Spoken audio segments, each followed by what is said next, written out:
everyone, welcome to Home Cooking with me Hema Subramanian. Sambar is one of the main dishes that is enjoyed with rice or with any tiffins. There are different varieties of sambar and today I'm going to share a very nice and simple to make and tasty sambar recipe. We're going to make this with radish, that is mooli, and this is very popularly known as Mullangi sambar. Let's get started and check it out.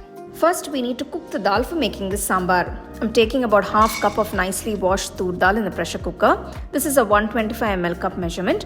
To the pressure cooker, add 2 tomatoes roughly chopped. Also add a few garlic cloves. Now add 1 teaspoon turmeric powder and mix it well.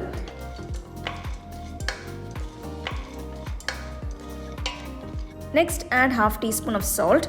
Now add enough water in the pressure cooker to make sure that the dal is completely immersed. Cover the cooker with the lid and place the weight. Maintain the flame on medium heat and pressure cook the dal for about 5 whistles for it to become nice and soft. After 5 whistles, you can turn off the stove and keep the cooker aside. Next, to make the sambar, I'm taking a nice wide kadai here. Add 1.5 tablespoons of oil to the kadai and heat it. Once the oil is hot enough, add 1 teaspoon of Urad Dal, 1 teaspoon cumin seeds, half teaspoon mustard seeds and saute.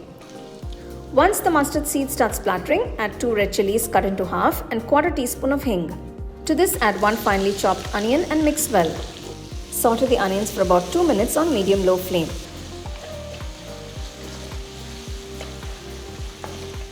After 2 minutes, add a few fresh curry leaves and 3 roughly cut up green chilies. Now add 2 medium-sized radishes. I have cut them into medium thickness slices. Mix all these well.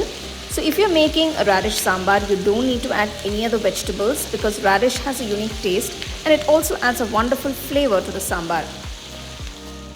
Now add 1 teaspoon of rock salt, 1 teaspoon red chilli powder and 1 teaspoon coriander powder and mix everything well. You can also add sambar powder if you like, but there is no need for it in this recipe. Keep the flame on medium and cook the radish slices for about 2 minutes to make sure it absorbs the salt and chilli powder well. After 2 minutes, I'm adding half cup of water. Mix it all well and cover the kadai with a lid. Cook the radish for about 10 minutes to make sure the raw smell is all gone.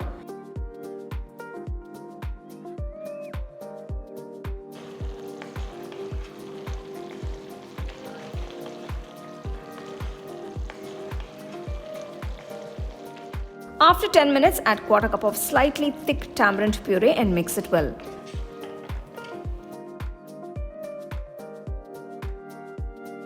At this point, you can add some water to dilute the masala.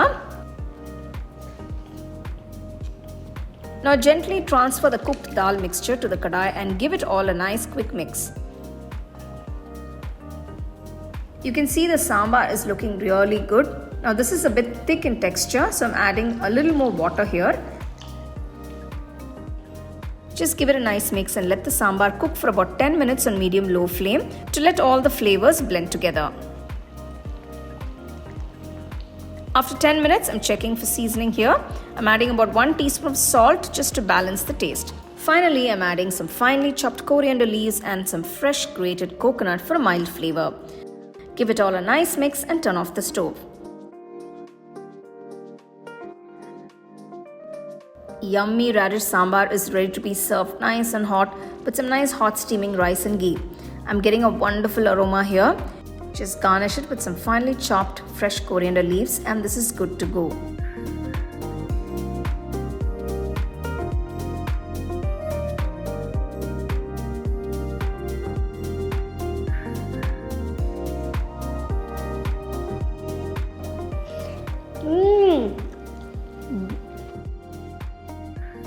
I really enjoyed that nice tasty Mullangi sambar with hot rice and potato fry. Now you can enjoy this with idlis and dosas as well, and as you can see, we didn't use any sambar powder. The flavors are excellent, so do give it a try. Let me know how it turned out for you guys and share it with your family and friends. So for more exciting and wonderful recipes, subscribe to my YouTube channel and click on the bell icon to get your notifications.